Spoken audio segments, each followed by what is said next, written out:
Stage पर तशरीफ़ फरमा उलमाए कराम व शोरा इस्लाम और मुहतरम सामईन कराम, अस्सलामु अलैकुम व रहमतुल्लाहि व बरकातुहू। अल्हम्दुलिल्लाह अल्हम्दुलिल्लाहि वहदह वस्सलातु वस्सलामु अला मन ला नबिय्य बअदह। अम्मा बाद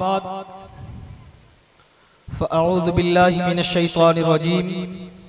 बिस्मिल्लाहिर रहमानिर रहीम। व अंतुमुल अअलौना इन कुंतुम मुमिनीन। सदक़ल्लाहुल मौलानाल अज़ीम व बल्लगना रसूलुहुन नबियुल अमीनुल मुबीनुल करीम व नहनु अला ज़ालिका लमिनश शाहिदीन वश शाकिरीन वल्हम्दुलिल्लाहि रब्बिल आलमीन। आइए बिला ताख़ीर दुरूद पाक का नजराना पेश करें। पढ़े बावाज़े बुलंद अल्लाहु रब्बु मुहम्मदिन सल्लल्लाहु अलैहि वसल्लम नहनु इबादु मुहम्मदिन सल्लल्लाहु अलैहि वसल्लम सल्लल्लाहु तआला अलैहि वसल्लम। हज़रात, ये मजमा देख करके ऐसा मालूम हो रहा था, और जब मद्दाह रसूल को आप समात फरमा रहे थे और उन्हें नवाजिशो इनामात से लुत्फ अंदोज कर रहे थे, तो मेरे जहन में मिशकात की वो हदीस गूंज रही थी कि जब हस्सान बिन साबित रदियल्लाहु ताला अन्हु मिंबरे रसूल पर मदहो सनाई करते, नाते रसूल पढ़ते, तो रसूलुल्लाह सल्लल्लाहु अलैहि वसल्लम के पास कुछ नहीं होता, तो इनाम व इकराम में वो अपनी चादर को दे दिया करते थे। तो ऐसा महसूस हो रहा था कि आप उसी हदीस के मुताबिक और उसी सुन्नत पर अमल करते हुए अपने मेहमान को हर तरह से नवाज रहे थे। अल्हम्दुलिल्लाह, आपके अंदर ये जज्बा अल्लाह सलामत रखे और दीन की तड़प हमेशा बाकी रखे। फहरिस्त काफी लंबी है, इस वजह से मैं सिर्फ 15 मिनट आपके सामने गुफ्तगू करने की सआदत हासिल करूंगा।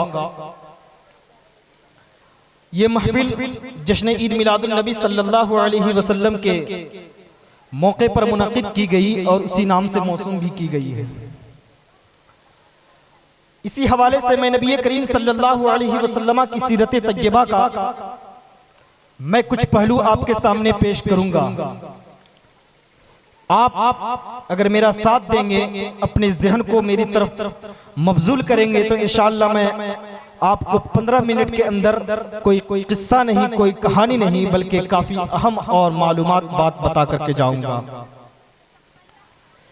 नबी पाक सल्लल्लाहु अलैहि वसल्लम जब दुनिया में तशरीफ लाए थे, तो उस वक्त पूरी दुनिया तारीकी में मुब्तला थी, पूरा आलम जिहालत का शिकार था और हर तरफ रईसों और कुफारों का दौर दौरा था। गरीबों पर जुल्म सितम किए जाते थे। ऐसे दौर में मेरे नबी दुनिया में तशरीफ लाए। चुनांचे ऐसे कठिन दौर में मेरे नबी ने तशरीफ लाया। उसके बाद तबलीगी काम शुरू किया और अल्लाह के इरशादात की तबलीगो इशाअत में मसरूफ हो गए। उस दौर में जो हल्क़े इस्लाम में दाखिल हुए थे, मेरे नबी करीम सल्लल्लाहु अलैहि वसल्लम की बातों पर अमल पैरा हुए थे, अल्लाह वहदहु ला शरीक की इबादत पर आमादा हुए थे। उस दौर के कोई बड़े बड़े रईस और उमरा नहीं, बल्कि फकीर और लाचार और मजबूर इंसान थे। इसी वजह से उस दौर के कुफार और कुरैश ये ललकारते थे और कहते थे कि ऐसे नबी हैं जिस अल्लाह की इबादत का ये दावत दे रहे हैं, उस नबी की बात तो सिर्फ फकीर ही मान सकते। हम रईसों की शान नहीं, हम उमरा की शान नहीं, हम मालदारों की शान नहीं। लेकिन मेरे नबी तो सिर्फ फकीरों के नबी नहीं, मेरे नबी तो रहमतुल लिल आलमीन बनाकर के भेजे गए थे, हर एक के लिए रहमत बनाकर के भेजे गए थे। चुनांचे फकीरों ने ईमान लाया और उस दौर के रईसों ने उनके साथ क्या जुल्म किया, आप अगर तारीख का मुताला आपके अंदर होगा, दिलचस्पी आपकी होगी तो आप इससे वाकिफ होंगे कि कुफ्फारों ने उन सहाबाए कराम पर और नबी करीम सल्लल्लाहु अलैहि वसल्लम की बातों पर अमल करने वालों पर क्या जुल्म और सितम किया था, वो हमारी अक्लें दंग रह जाती हैं, तसव्वुर भी नहीं कर सकते वो जुल्म उन्होंने किया था। वो दौर आया जब सिद्दीक़ अकबर से लोगों ने ये सवाल किया था कि आप इस्लाम को छोड़ करके ऐसे दौर में आ जाएं जहां आपको काफी इनाम और इकराम दिए जाएंगे, हर तरह से आपको आसाइशें दी जाएंगी। लेकिन सिद्दीक़ अकबर की वो ललकार और वो पुकार नबी करीम सल्लल्लाहु अलैहि वसल्लम की वो सोहबत अता हुई थी कि उन्हें वो मालदारी छोड़ करके नबी के फकीरी और गुलामी में रहना उन्हें गवारा था, लेकिन मालदारों की तरफ जाना उन्होंने गवारा न किया। उस दौर के सहाबाए कराम को बहलाने के लिए और दीन की तरफ से हटाने के लिए लोगों ने बहुत सारी कोशिशें की, लोगों पर जुल्म सितम किए गए, लेकिन उस दौर के सहाबाए कराम ने यही कहा, जान मांगो तो जान देंगे, माल मांगो तो माल देंगे, मगर ये हमसे कभी नहीं होगा कि नबी का जाहो जलाल देंगे। उनके अंदर ये तड़प और इश्क मोहब्बत इस तरह रच बसी थी कि वो जानते थे कि आज मेरा मर्तबा, आज ये मेरा आला मकाम किसी और की वजह से नहीं, मेरी खुद जाती सलाहियत की वजह से नहीं,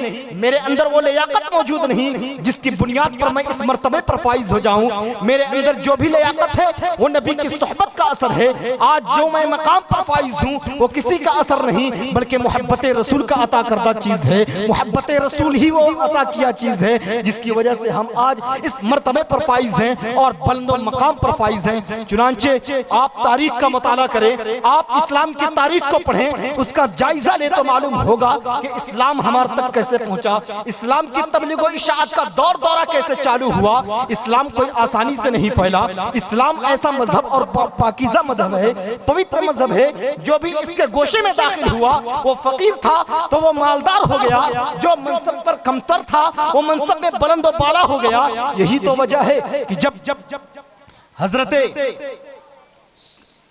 सुफियान सौरी रज़ी अल्लाह ताला अन्हु का वाक़या वो याद आता है कि उनके अंदर ईमान की तड़प इस तरह रची और बसी थी, कोई हमेशा तलाश करते थे जैसे कि आज हम अच्छे पीरों की तलाश में लगे रहते हैं, कोई अच्छा पीर मिल जाए ताकि मैं बैत कर लूं। यही जज्बा और यही तलब हजरत सुफियान सौरी रज़ी अल्लाह ताला अन्हु के अंदर थी। वो जुल्म का दौर दौरा, जहालत और गुमराही थी, लेकिन सुफियान सौरी ने अपने दिल में एक जज्बा रखा था कि मैं उस रसूल हाशमी की बारगाह में जाऊंगा जिनका चर्चा मैंने हर तरफ सुना है, जिनके चर्चे हर गोशे में नजर आ रहे हैं। मैं उन नबी से जाकर के मिलूंगा और मैं उनका जायजा लूंगा। चुनांचे इसी तड़प में चले और अपने शहर को छोड़ करके अरब की जानिब रुख किया उन्होंने। अरब की जानिब जब आए तो उस दौर में या तो खजूर के दरख्त हुआ करते थे या पहाड़ियां हुआ करती थी। तो सुफियान सौरी के ईमान का आप जायजा लें, उनके अंदर रसूल से मोहब्बत किस कदर रची थी। वो छतों पर चढ़ जाया करते, खजूरों पर चढ़कर देखा करते कि मोहम्मद रसूल की आमद हो रही है या नहीं। चुनांचे इसी इश्क़ रसूल को लेकर के बारगाह नबवी में हाजिर हुए और मेरे नबी को एक झलक को देख करके हजरत सुफियान सौरी रज़ी अल्लाह ताला अन्हु ने कलमा हक को पढ़ा और ला इलाहा इल्लल्लाह मुहम्मदुर रसूलुल्लाह की सदाएं बुलंद की और इस्लाम में वो दाखिल हो गए। उसके बाद उन्हें क्या इनाम मिला? वो सुफियान सौरी जिन्हें कोई नहीं पूछता था, जिन्हें आज से पहले कोई नहीं जानता था, जिनकी हैसियत कुछ नहीं थी, लेकिन जब इस्लाम में दाखिल हुए तो उनका मर्तबा देखो। हर कोई उस दौर में चाहता था कि काश मेरी बेटी हुजूर सल्लल्लाहु अलैहि वसल्लम के इज़्दिवाजी जिंदगी से मुंसलिक हो जाती, मेरी बेटी बारगाह नबवी में पेश हो जाती। लेकिन ये वजह इस वजह से थी कि हर कोई ये कहता कि मैं नबी के खानदान से हूँ, लेकिन सुफियान सौरी के मर्तबे को देखे, वो सिर्फ इस्लाम में दाखिल हुए, ला इलाहा इल्लल्लाह की उन्होंने सदाएं बुलंद की। उसके बाद मेरे नबी ने सुफियान सौरी को वो मर्तबा अता किया जो आज तक किसी को नहीं अता किया गया। चुनांचे मेरे नबी ने फरमाया, सुफियान आज से तुम्हारा मर्तबा यह है कि तुम अहले बैत से शुमार किए जाओगे और तुम मेरे खानदान से शुमार किए जाओगे। इस्लाम ने उन्हें वो मर्तबा अता किया जो हर कोई चाहता था कि मैं रसूल के खानदान से शुमार हूं, लेकिन सिर्फ कलमा हक की वजह से सुफियान सौरी को वो मर्तबा मिला। मेरे रसूल से मोहब्बत की वजह ये थी, सिर्फ रसूल से मोहब्बत ही तो थी जिसकी वजह से उनका मर्तबा ये मिला। और आगे आप चले, हजरत बायजीद बुस्तामी रदियल्लाहु ताला अन्हु का वाकया आपके मैं ज़हन में डालना चाहूंगा। ये वही बायजीद बुस्तामी जिन्हें आज दरसगाह के लोग जी बहुत ही बेहतरीन और एक जग्गिद आलिम के नाम से जानते हैं, और उनकी किताबों को पढ़ने के लिए एक अच्छा ज़हन भी होना चाहिए, काफी बारीक बीनी भी होनी चाहिए, क्योंकि उनकी किताब ऐसी पेचीदा और ठोस और गुंजलक हुआ करती है जिसको समझने के लिए बहुत बड़े ज़हन का मालिक होना चाहिए। लेकिन वो बायजीद बुस्तामी रदियल्लाहु ताला अन्हु जो आज इस ज़हन के मालिक, जो जिनका ज़हन में इस तरह शुमार कि वो बुलंदो बाला नहीं बल्कि मुमताज ज़हन के मालिक थे, लेकिन उससे पहले की जिंदगी का तो देखें, उनकी जिंदगी को तो पढ़ें। हजरत बायजीद बुस्तामी रदियल्लाहु ताला अन्हु की जिंदगी किस कदर गुजरी है, उन्हें वो जिंदगी का सामना भी करना पड़ा। जब लोग उन्हें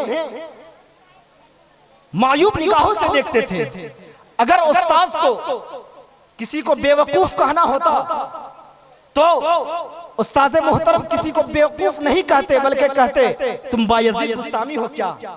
आप देखें इतने कुलज़हीन थे बायजीद बुस्तामी रदियल्लाहु ताला अन्हु कि उनकी मिसाल दी जाती थी। जैसे कि आज का ये दौर चल रहा है, जो अगर किसी चुगलखोर को चुगलखोर नहीं बल्कि कुर्दुगुलू बोला कर रहे हैं, तो वही उस्ताद मोहतरम की बारगाह में बायजीद बुस्तामी इतने कुलज़हीन थे कि किसी को मिसाल देनी होती तो वही नहीं कहते कि तुम कुलज़हीन हो, तुम कमजोर ज़हन के मालिक हो, बल्कि उनके उस्ताद मोहतरम ये कहते तुम बायजीद बुस्तामी हो गए हो क्या। बायजीद बुस्तामी रदियल्लाहु ताला अन्हु बहुत ज्यादा मेहनत करते, फिर भी जाने के बाद वो भूल जाया करते थे, रात भर वो पढ़ाई में मसरूफ रहा करते, लेकिन जब सबक सुनाने की बारी आती तो उनके ज़हन से वो असबाक दूर हो जाया करते।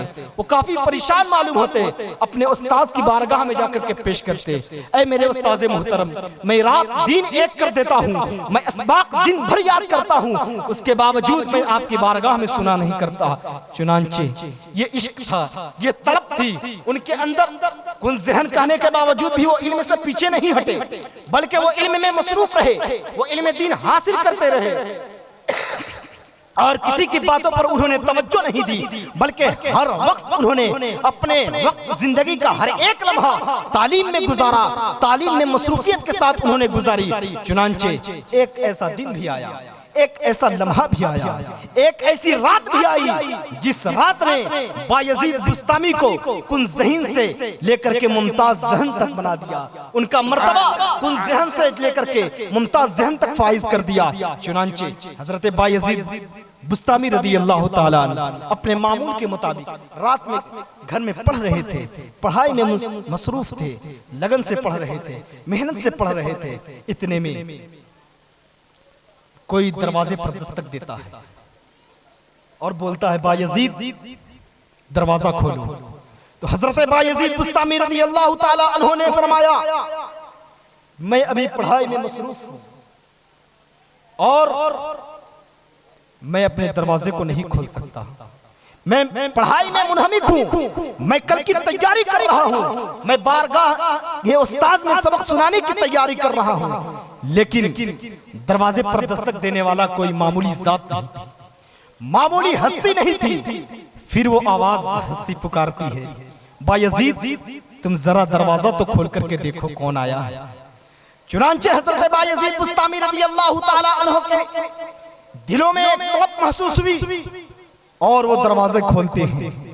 जैसे देखते हैं तो उनके ऐसा महसूस होता है कि मैं ख्वाब में हूं, क्योंकि वो मामूली हस्ती नहीं, मामूली जात नहीं थी जो दरवाजे पर दस्तक दे रही थी, बल्कि वो मेरे नबी करीम सल्लल्लाहु अलैहि वसल्लम की ज़ात मुबारका थी। चुनांचे हज़रत बायजीद बुस्तामी रदियल्लाहु ताला अन्हु से मुलाकात होती है, उसके बाद उनका मर्तबा को देखे। हजरत बायजीद बुस्तामी रज़ी अल्लाह ताला अन्हु मेरे नबी के हमरा चलते हैं। उसके बाद मेरे नबी ने फरमाया, बायजीद आज बता मैं तुझे क्या अता करूं। बायजीद तुम बता, आज जो चाहो मैं तुम्हें अता करूंगा। हजरत बायजीद ने पूरा दुख दर्द सुना दिया। बताए, या रसूल अल्लाह सल्लल्लाहु अलैहि वसल्लम, मुझे क्लास में लोग मायूब निगाहों से देखते हैं, लोग मुझे ऐबदार समझते हैं, मेरे बेवकूफ और कुन ज़हन की मिसालें पेश किया करते हैं। मेरे नबी ने उन्हें लबे मुबारक से वो जाम अता किया जिसकी वजह से आज वो मुमताजुल फुक़हा हो गए। जब दरसगाह में दूसरे दिन जाते हैं तो बारगाहे उस्ताद में हाजिर होकर के ऐसे ऐसे एतराज करते हैं और ऐसे ऐसे सवालात करते हैं जिसको देख करके उनके साथी और क्लास साथी देख करके हैरान रह जाते हैं, हत्ता कि उनके उस्ताद मोहतरम ताज्जुब में आ जाते हैं। ये वही तो बायजीद है जो आज से पहले कुन ज़हीन हुआ करता था। ये वही बायजीद बुस्तामी है ना जो आज से पहले काफी निहायत ही कुन ज़हीन था, लेकिन आज इसे क्या हो गया, आज मामला क्या है, आज सवाल पर सवाल करते जा रहा है, एतराज पर एतराज करते जा रहा है। इनके अंदर इतनी बारीकी कैसे आ गई। चुनांचे उस्ताद मोहतरम ने फरमाया, अरे बायजीद आओ तुम बताओ तुम राज क्या है, कुछ मालूम बताओ तो मुझे। तो बायजीद ने फरमाया, ऐ मेरे उस्ताद मोहतरम आइए मैं आपको तन्हा में बताता हूँ। आज मेरी मुलाकात नबी करीम सल्लल्लाहु अलैहि वसल्लम से हुई जिसकी वजह से आज मुझे ये मर्तबा मिला कि मैं मुमताजुल ज़हन हो गया और मेरी पूरी दुनिया आज से मुझे मुमताजुल ज़हन के नाम से जानेगी और इंशाअल्लाह तबारक व तआला मुस्तकबिल में आने वाली वो नस्ल मुझे याद करेगी कि दरसगाह में हर एक बच्चा बायजीद बुस्तामी रज़ी अल्लाह ताला अन्हु के नाम से वाकिफ होगा और हर एक शख्स ये जानता होगा कि उनकी किताब किस तरह गुंजलक और पेचीदा हुआ करती है कि वही बायजीद बुस्तामी जो कुन ज़हीन थे लेकिन आज वो मुमताजुल ज़हन के मालिक हुए और नबी करीम सल्लल्लाहु अलैहि वसल्लम की बारगाह से उन्हें वो मर्तबा मिला जिसकी वजह से पूरी दुनिया में वो मशहूर हुए। चुनांचे हमें इससे ये सबक मिलता है, ये पैगाम मिलता है कि हम नबी करीम सल्लल्लाहु अलैहि वसल्लम से सच्ची मोहब्बत करें, उनसे सच्ची उल्फत रखें और हर एक काम में शरीयत मुत्तहिरा का पाबंद रहें। मैं इन्हीं चंद बातों के साथ अपनी गुफ्तगू को खत्म करता हूँ। व आखिर दावाना अनिल हम्दुलिल्लाहि रब्बिल आलमीन, अस्तगफिरुल्लाह रब्बी मिन कुल्लि ज़ंबिन व अतूबु इलैह।